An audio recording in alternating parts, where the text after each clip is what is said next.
Alright, for today's review, we got Punk, which is Thugger's second studio album in over a 10-year span. Thug, Gunna, Metro Boomin absolutely demolished a Rolls Royce. We get rich gentleman shit, and what can I say? It's got Juice rolled on it, it's got a great instrumental, a catchy chorus, you can't complain much. Anything that comes out with Juice in it, you gotta appreciate it for what it is. So we're gonna jump into Reddit, see what the comments are saying, see if they agree with me. Let's get into it. Oh, here we go. What in the world is this? Penises smoked, slime slatted, cancer fuck. We're ready, boys. That's funny as fuck. Fishes, bro. What the?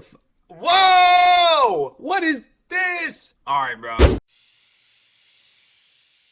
Alright, for today's review, we got Punk, which is Thugger's second studio album in over a 10-year span of releasing music, mainly due to the fact that he's dropped 19 mixtapes over that same 10-year span. Anyways, to get to this release, Punk came with an abnormal marketing charade where Thug, Gunna, Metro Boomin absolutely demolished a Rolls Royce, which is a few $100,000, and that definitely grabbed the attention of everybody on social media. Then we get to release night, where the album got pushed back till 3 in the morning Eastern Standard Time, but it came out, thank God, because I wouldn't want to wait another second to listen to this album. This is Thugger's best work, and I stand by that statement. Anyway, going back a little further to the lead up of this album, back in July, Thug did a Tiny Desk concert where he foreshadowed that this album was going to be something special because it contained a lot of sounds that we haven't really heard from him a ton. And in that performance, Thug showcased a more ballad approach, which would carry forward to the album Punk, where we had sounds with acoustic guitars and piano. And my favorite all-time rap sound period is rap with guitars or strings attached to it. Somebody I look to when I think of that sound is Juice WRLD. He nails this style perfectly and he cemented it as his style. But on this album with Thug, we get multiple slow-paced acoustic guitar sounds, and he nailed each of them perfectly. And speaking of nailing perfectly, I think that's exactly what Thug did on this album. Every track was executed extremely well. There aren't many tracks that I would skip, and I'd say that each song has its own unique sound in its own right. As I listen to this album more, I recognize little details more and more that really encompass a complete album that Thug put together. And like I said, he really executed every track well, so he was really on point this album. He was teed up. I thought he showed his versatility and creativity really well through his choice of instrumentals, showing that he can do different sounds, and then also his choice of features. He showed that he can do features with anybody, because I never thought a day in my life I would hear Young Thug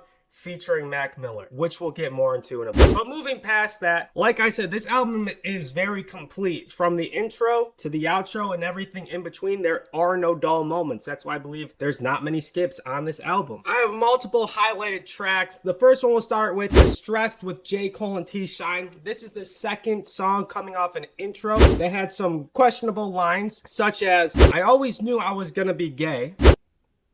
Okay. Anyways, moving past that, Stressed had a great chorus where Thug really used his vocal ability well, while letting J. Cole express a very emotional verse with a very subtle and tolerable instrumental. I thought the track was really good. Recognize Real with Gunna is the next song that we'll talk about. This is one I didn't really notice at first, and then upon the second listen, I noticed it because of the great vocal effects it had, and all in all, it's just a great acoustic ballad done right. Moving on a little bit, we get Rich Gentleman Shit, and what can I say? It's got Juice WRLD on it, it's got a great instrumental, a catchy chorus, you can't complain much. Anything that comes out with Juice in it, you gotta appreciate it for what it is. Then we move on to Living It Up with ASAP and Post Malone, and I think that bringing ASAP back was huge. He had a great verse nonetheless. Post murdered the chorus, and then there was some instrumental effects that I thought were really cool. When Post was doing the chorus, there was some gunshots and then bullet casings sitting on the floor. I thought it was a really nice effect to add to the track. Moving on a little further, we got Bubbly, which had 3 legends on it: Drake, Thug, and Trav. Trav is literally killing the feature game. Every song that he's touched in the past few months has turned to gold. And like I said last week when reviewing Dante's album,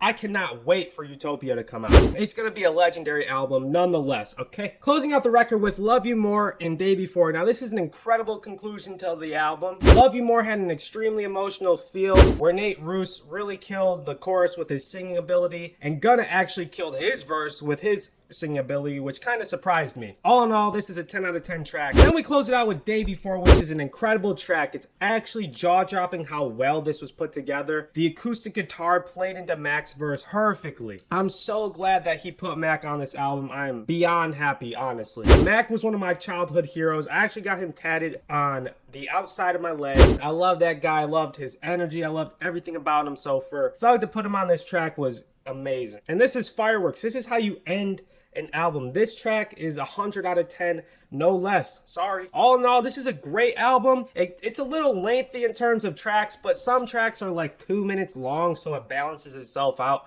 That would be my only complaint. There were some dud tracks that could have been left off, but regardless, this is a great album. I give this like an 8 out of 10, to be honest. I really enjoyed it. It has a lot of replay ability, and yeah, it's just a great album. But we're going to jump into Reddit, see what the comments are saying, see if they agree with me. Let's get into it. Starting off with the Reddit, we got I_fuck_thoughts. He said, saying a bunch of serious shit and then following it with, I always knew I wouldn't be gay is the most Thug thing ever. That was hilarious, to say the least. A lot of comedic value out of that line. When you know, I guess. Hey, man, he had to address the rumors. Facts. Daniel in Houston said, stupid/asking is an almost 6-minute long Thug song. Bro, what is this? What the hell is this? Joe Biden fucked my bitch. He said, Metro did what needed to be done. It was fucking beautiful. I agree. That track was really good. When I was first listening to it, it was kind of dull a little bit, and I got the message that he was trying to sound with the song.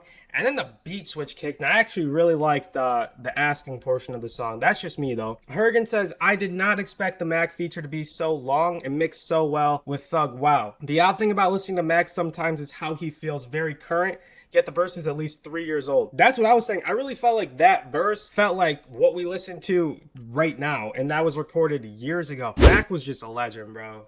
That's all I can say, man. I love the guy. I really do. Great guy. Nobody hated Mac, bro. You can say anything you want, but nobody ever hated that man. And that's hard to do in today's day and age. Drake, say that you a lesbian girl. Me too, Thugger.